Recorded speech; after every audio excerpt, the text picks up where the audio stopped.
Hi అండి, అందరికీ నమస్తే. గుడ్ మార్నింగ్ అందరికీ కూడా. సో నిన్న నేను రియల్ ఎస్టేట్ గురించి మీకు చెప్పడం జరిగింది.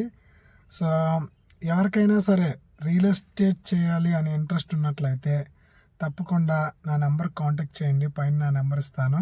నా నెంబర్కి కాంటాక్ట్ చేసి మీరు ఎలా చేయాలి, ఎక్కడ చేయాలి అని అడిగినట్లయితే తప్పకుండా నేను వివరిస్తాను. ముఖ్యంగా శ్రీకాకుళం నుంచి వైజాగ్ వరకు కూడా రియల్ ఎస్టేట్ చేయాలని ఇంట్రెస్ట్ ఎవరికైనా ఉన్నట్లయితే తప్పకుండా నా నెంబర్ కాంటాక్ట్ అవ్వండి.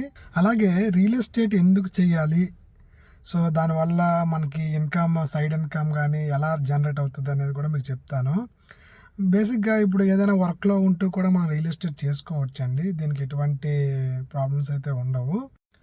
ఫర్ ఎగ్జాంపుల్, మీరు ఏదైనా జాబ్ చేస్తున్నట్లయితే మీకు మంత్లీ ఒక 50K వస్తుంది అనుకోండి. 12 నెలలు ఇంటూ 50K చేసుకుంటే మీకు ఇయర్లీ వచ్చేసి 6 lakhs అవుతుందన్నమాట. సో ఈ 6 lakhsలో దాదాపుగా మనకి మంత్లీ ఒక 30K, మీకు వచ్చే 50,000 రూపీస్లో ఒక 30K రూపీస్ అనేది మీ మెయింటెనెన్స్కి కానీ, మీ హెల్త్కి కానీ, మీ ఫ్యామిలీ మెయింటెనెన్స్కి కానీ అయిపోతాయి అనమాట. ఇంకా మిగిలిన సేవింగ్స్ ఏమైనా ఉన్నాయనుకుంటే ఇంకా 20K ఇంటూ 12 చేసుకున్నట్లయితే మీకు ఇయర్లీ మీకు మిగిలే ఇన్కమ్ వచ్చేసి 2,40,000.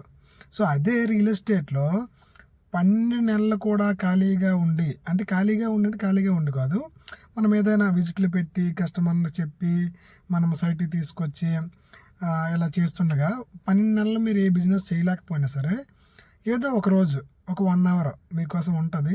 ఆ 1 hourలో కనుక మీరు ఏదైనా సరే ఒక 500 స్క్వేర్ యార్డ్స్ కనుక అమ్మినట్లయితే ఈ సంవత్సరం మొత్తం ఇన్కమ్ మీకు అందులో వచ్చేస్తుందండి.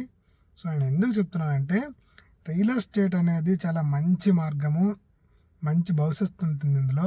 కాబట్టి తప్పకుండా కూడా రియల్ ఎస్టేట్ చేయండి. దానికి నా సపోర్ట్ అయితే మీకు తప్పకుండా ఇస్తాను friends. Thank you so much.